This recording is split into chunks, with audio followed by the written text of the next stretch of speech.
Welcome everyone, my name is Steve Ulrich. I'm assistant professor at Carleton University in Ottawa, Canada. I'm also the founding director of the Spacecraft Robotics and Control Laboratory. So I broke down this talk into three parts. Part one, I'll go over the attitude GNC. Then in part two, I'll talk about orbit GNC.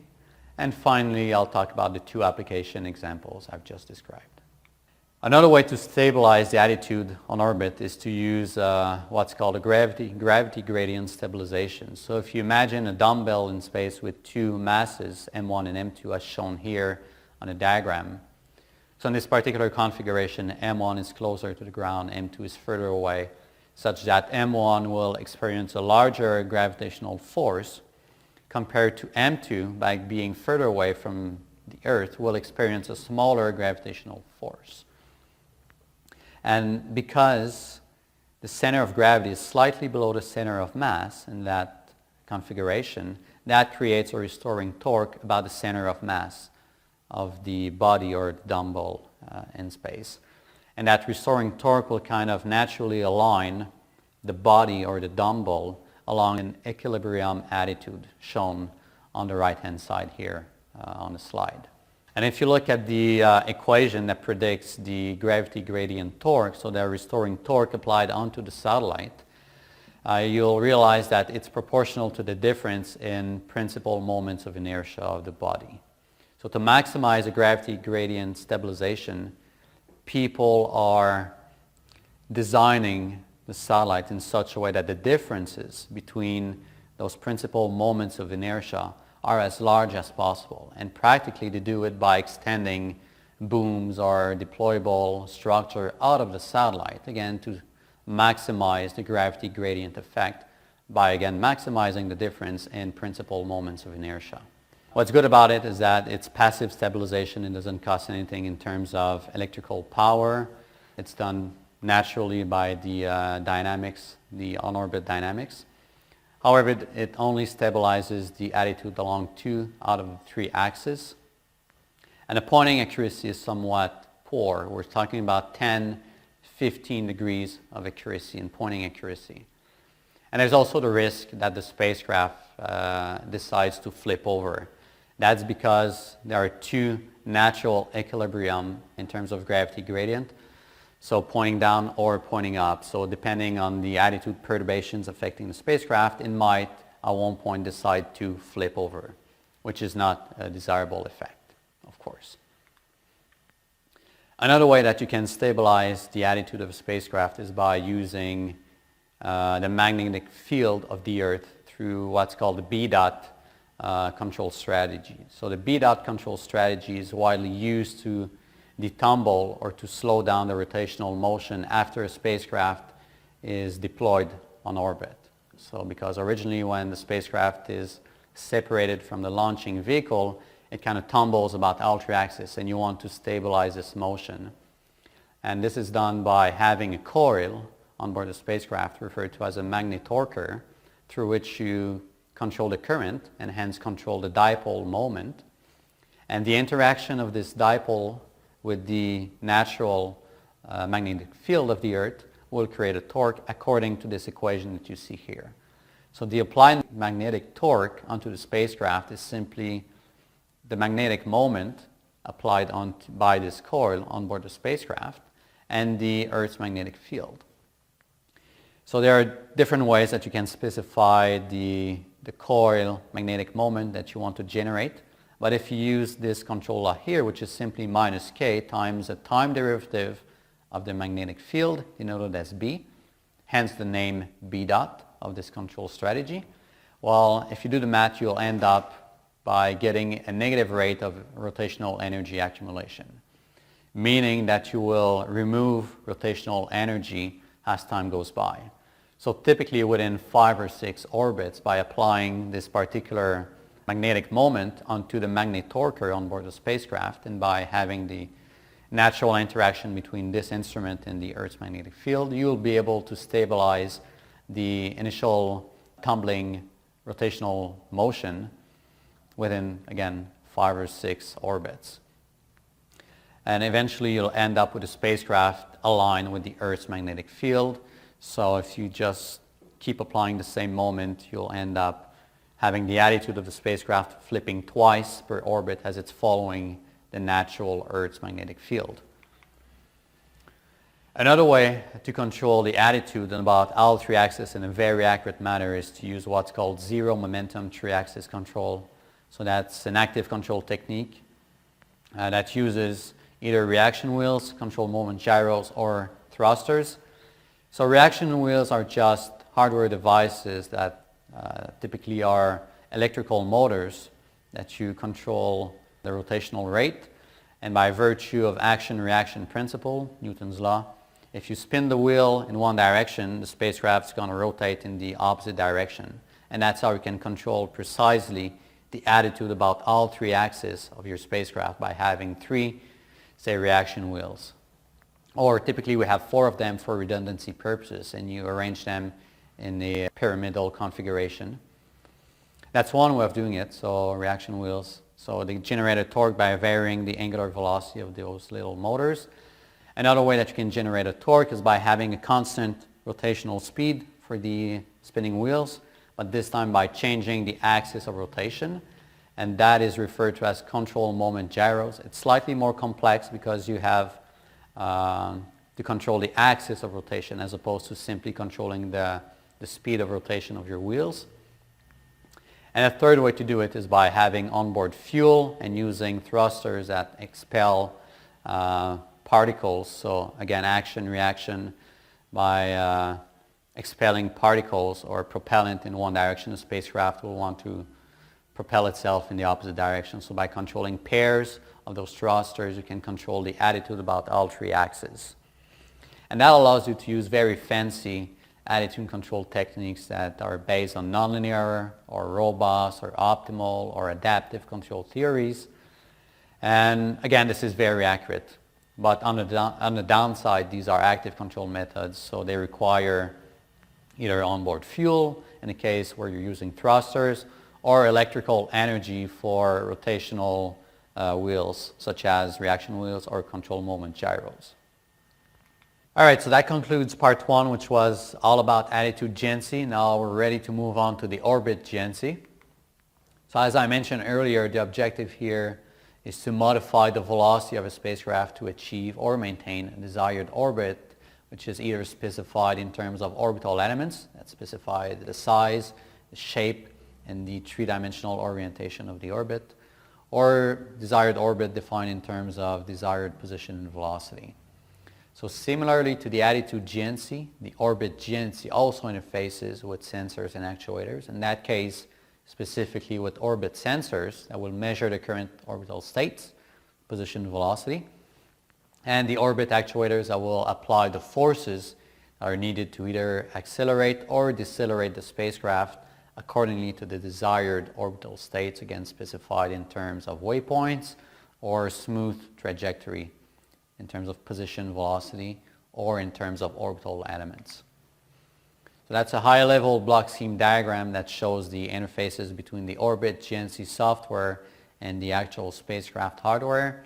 In that case, the output of the orbit control function will be the desired forces to be applied by the orbit actuators to either accelerate or decelerate the spacecraft. And the orbit sensors will measure the position velocity and feed that back into the orbit navigation system on board the GNC software. And ultimately, the desired states coming out of the orbit guidance function will be compared to the current states coming out of the orbit navigation to control the orbit error, and then to calculate based on that the required forces to be applied. So let's first have a look at the orbit sensors and navigation techniques, because again, the sensors are closely tied to the navigation techniques we use. So back in the days, people were relying mostly on ground stations to measure the position vectors between the station and the actual satellite orbiting the Earth. And based on at least 2 position vectors as measured by ground radars, they were solving what's called the Lambert's problem to then recover the velocity vectors as well. And based on position and velocity at a given time, then they could calculate the full set of orbital elements and hence determine the orbit, the current orbit of the spacecraft. Nowadays, the way people look at doing things in terms of orbit, sensors, and navigation is by using onboard GPS receivers. So you have one or two or even more GPS antennas on your spacecraft. So they get signals from the GPS constellation above them. And based on the measured position, velocity, and time as well, as measured by the onboard GPS receiver, then this information is being merged by a stochastic filter, such as a Kalman filter that will kind of smooth out the sensor measurements as well as recovering any missing states if there are any. And again, that solution provides you with a very accurate and autonomous way of determining the current position velocity of a spacecraft. And even nowadays, smaller spacecraft use small GPS receivers and antenna to determine their orbital state. So that's becoming the trend. So now that you know where the spacecraft is on orbit, you can determine the desired orbital states. And again, as I described earlier, you can do it in terms of waypoints, so discrete set of desired state as a function of time, or by smoothing out the transition between those waypoints using a trajectory generator that will specify the desired trajectory as a function of time. In terms of desired waypoints, they can be in terms of orbital elements, so defining the desired size, the desired shape, and the desired orientation of the orbit, or just in terms of inertial position and velocity. So, for example, you may want the ISS altitude to be at constant altitude or range of. So that would be a waypoint in terms of altitude for the ISS. So between, 380 and 420 kilometers. So if you're in that range, you're good to go. Otherwise, you have to apply a propulsive maneuver to reestablish the altitude, that kind of things. Or in terms of relative trajectory as well. So if you have two spacecraft on orbit trying to achieve a rendezvous and docking maneuver, or a formation flying mission where you have a chaser spacecraft orbiting around a target spacecraft, then in that case you're mostly concerned about the relative position and velocity between the two vehicles as opposed to the inertial position and velocity. And that kind of relative motion is always or mostly defined in terms of a relative trajectory. So bringing the spacecraft towards the other one in a very controlled manner, or in terms of relative orbital elements as well for formation flying purposes. All right, now that you've defined either the desired position velocity or the desired orbital elements, and you know exactly the current position velocity or current orbital elements, then you can look at the orbit control and actuators to make sure that the spacecraft follows as closely as possible the desired motion. There are two ways to do it. Either you do it with impulsive maneuvers or with continuous low thrust maneuvers. So for impulsive maneuvers, the assumption is that you have big chemical engines on board the spacecraft that apply instantaneous change in velocity. These are referred to as delta V maneuvers, so they change the velocity instantaneously.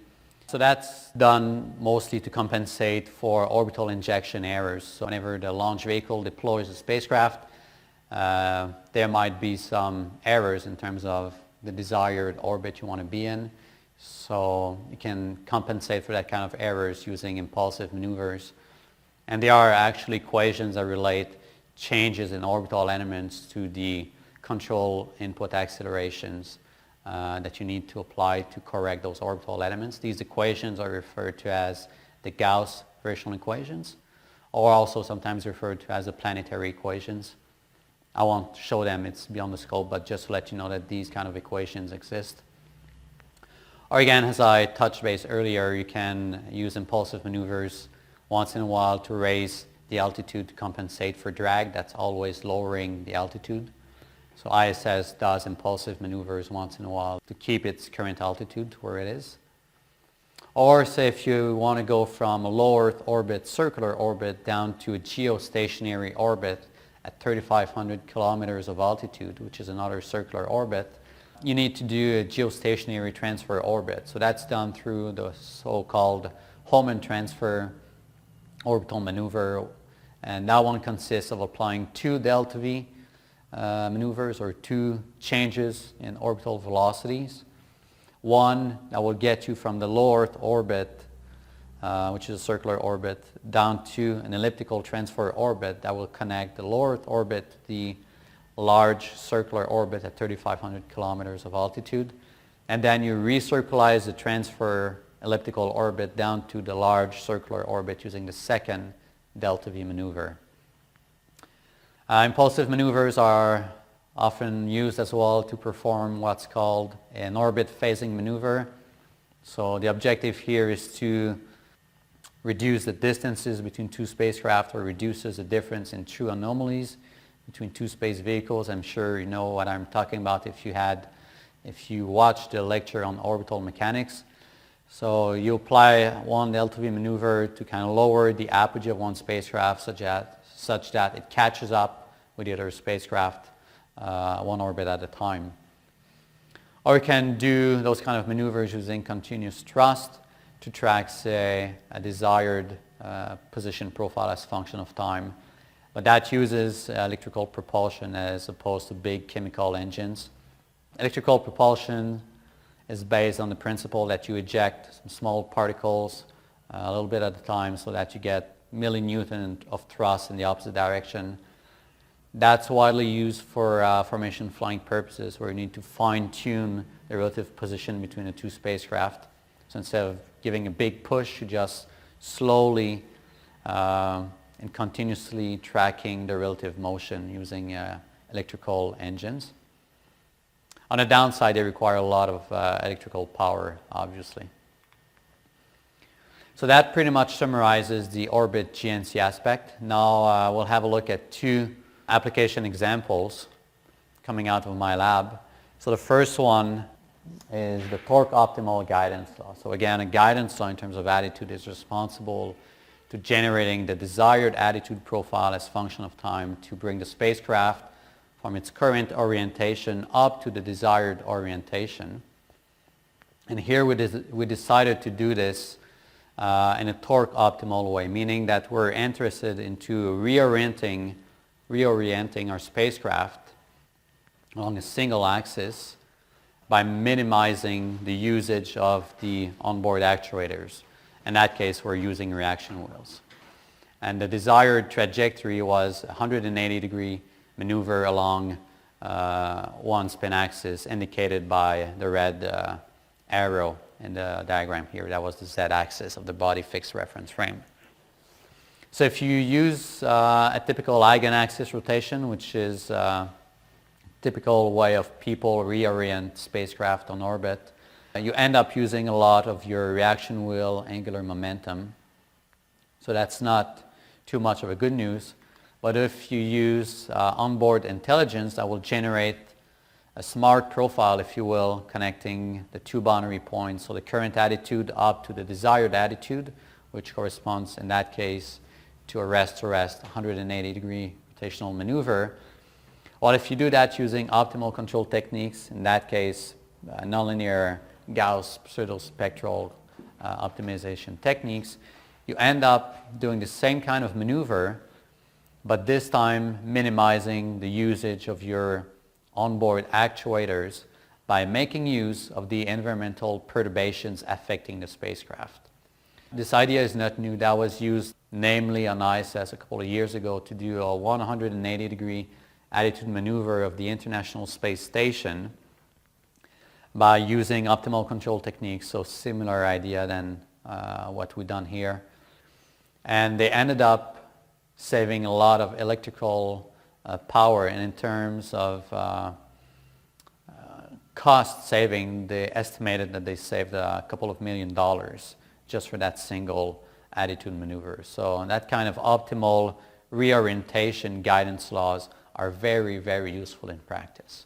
The next example I wanted to briefly discuss is the relative motion control between two spacecraft. So again, that's typical of a formation flying mission where you're not too much concerned about the individual inertial position velocity of your spacecraft, but mainly you're trying to control the relative motion between both.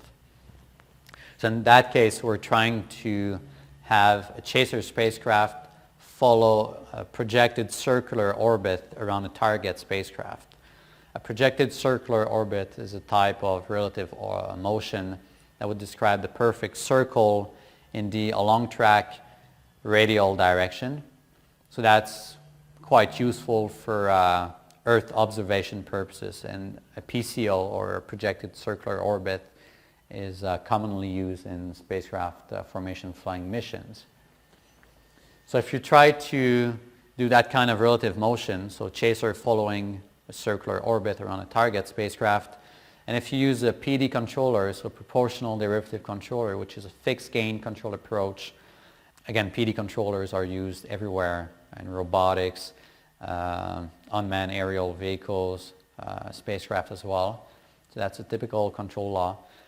That works well. So if you know the mass of the chaser spacecraft, and if you assume that there's no external perturbations pushing and pulling the spacecraft around, that gives you pretty good results, as indicated in the graph here, where you have, you don't see it very well, but you have a red line, which is the output of the guidance law, which is the projected circular orbit. That's the desired motion you're trying to achieve. And the black line indicating the actual motion of the chaser satellite with respect to the target satellite indicated by the star in the graph. So here again, in that case, the PCO, we also changed the radius at one point. So going from a 12.5 circular orbit radius up to 25 circular orbit, 25 meters in terms of radius for the circular orbit. So if you use the same PD controller that was designed for giving good results under nominal conditions, where you know the mass, you don't have any external forces pushing you around, that worked well, as shown before. But now, if the chaser spacecraft has an unknown mass due to fuel consumption, right, the mass slightly varies as function of time, or if you consider external perturbations coming from various sources, then a fixed gain control approach may not work as expected, as shown here. Here it's clear that the actual motion indicated by the black line does not follow the desired motion, which is indicated by the red line.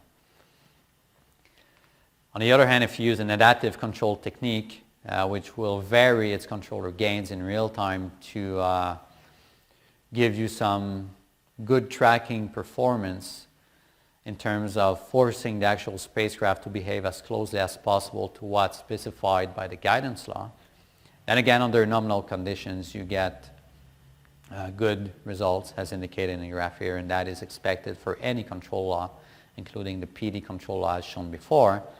But the main advantage here is that even when you change the mass of the chaser spacecraft, or if you have external perturbations affecting the motion, then the adaptive controller will give you better results, as shown here. So much more robust performance regardless of these off nominal conditions. And actually, in our lab, we focus a lot on adaptive control theories and applications for various space maneuvers. In that case, that was formation flying, but we also use it for robotic control maneuvers on orbit and things like that. So to summarize, this talk introduced the basic guidance, navigation, and control functionalities of a spacecraft, and we mostly focus on autonomous GNC systems. So we covered both the attitude GNC, both in terms of GNC functionalities, sensors and actuators, as well as orbital GNC. And finally, I concluded with two overview of recent development in terms of attitude guidance. So to specify a desired attitude profile in a torque optimal way to decrease the torque usage as much as possible to reorient the spacecraft, as well as a robust relative motion control using adaptive control technique that varies its control gains in real time to provide good relative motion control under off-nominal conditions inherent to external perturbations affecting the motion or unknown mass properties. So I hope you find it useful, and I hope you liked it. Thank you very much. Oh yeah, and finally I'd like to acknowledge the contribution from one of my graduate students, Siddharth Kidare, who did his master work on the torque optimal attitude guidance law that I presented. Thank you very much.